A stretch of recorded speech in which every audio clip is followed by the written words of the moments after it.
I spoke to my brother at 11 p.m. saa 5 za usiku na tukaongea kwa madakika matatu. Na akanieleza vizuri ndugu yangu, nikamueleza uko wapi? Akanieleza niko pale uliponiacha. Sasa sikiliza, nasema sasa. Mheshimiwa Jirongo alikuwa ameketi mahali kule Karen panaitwa Oasis. Mimi nikaja nikaona wameketi pale na ndugu yangu speaker Mheshimiwa Wetangula na wengine wawili. Sikuingia kwa sababu nilikuwa na shughuli zangu, nikaenda kwingine. Hiyo ilikuwa mwendo wa saa 3 za usiku, saa 2:30 kielekea saa 3. Yeye aliniona nikiendesha gari langu nikapenduka. Kwa hivyo nilipomuuliza uko wapi, akanieleza mahali uliponiacha. Nikamuuliza, ndugu yangu, unajua tuko na mkutano kesho na wewe? Akaniambia ndio, hata ndio nataka kutoka niende nyumbani kwake Gigiri. Sasa vile tunaambiwa alipatikana Naivasha na yeye hakuwa na mpango ya safari ya Naivasha.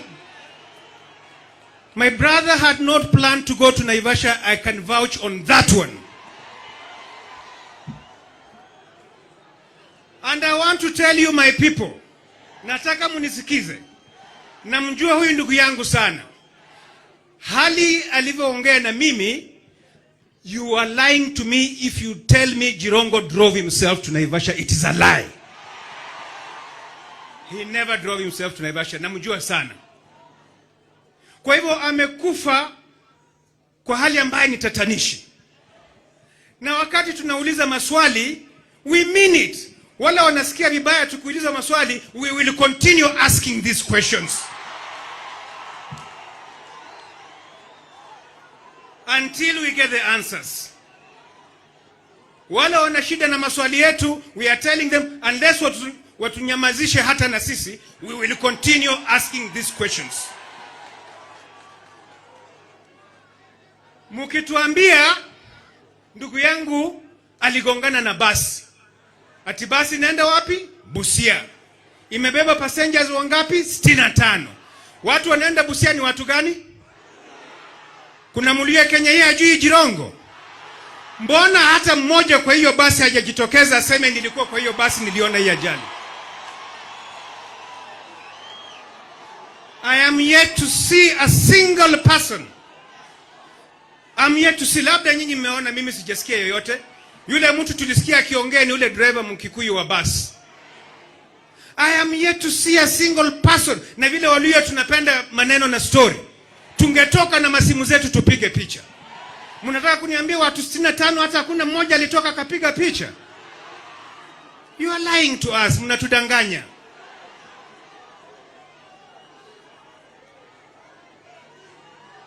I want to tell you that wakati mheshimiwa alipata ajali, mimi ni mtu wa kwanza bibi yake Anna alipigia simu saa 9 za usiku na dakika 23. Nilipata simu ya huyo mama.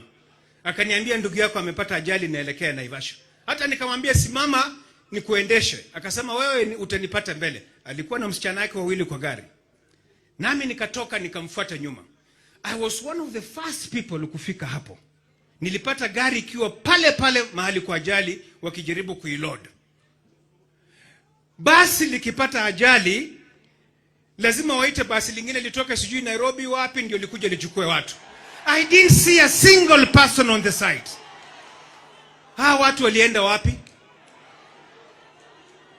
Uwezi niambia basi lingine litoka Nairobi likafika hapo mbele yangu na mimi nilikuwa na gari ndogo naenda mwendo wa kasi. I didn't find anybody. Those are the questions we want answered. I want to tell you my people, I was the first person nikiwa na huyu mama Ann kuona mwili wa ndugu wangu kule mochari Naivasha kabla niite gari ya kubeba mwili ilete Nairobi. Mimi niliona gari nikasimama hata pale kwa ajali nikapiga mapicha. Niko nazo. Ndio nikaendelea na safari kwenda kwa polisi na kwenda kwa mochari. My people, you have seen that car on television in the media. It is damaged. Wakati mwili wa ndugu yangu umetolewa mochari pale Naivasha, ukiangalia mwili uko intact, hakuna halama. Mahali ndugu yangu amepata jeraha, amevunjika mguu hapa na hapa, ni kama ile ilivunjwa na watu wakimfanya torture. Hiyo, the injuries are not consistent with the accident that I saw. The injuries are not consistent. Kama hiyo forensic investigation hitafanyika, sisi tushafanya. Nyinyi mnasema toji kuza kuli bandu batrichi. Khukoli kala makhuba keru khumali.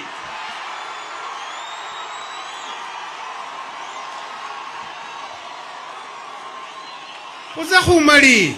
Amuta kuja kutuambia hapa tochi nini, tumemaliza. Tumemaliza. Khumali makhuba keru khuli bandu batrichi. Ukabaya ni mundu mutrichira. Masai kumwana werukati ya khuza ndio rawe. Ni bali khuza liere mkono kumwana umundu kulimu ulakalola.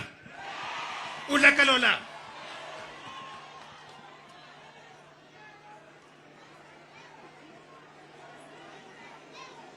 Sasa juzi mimi nimeangalia kuna private investigators wamekuwa kichunguza hii maneno.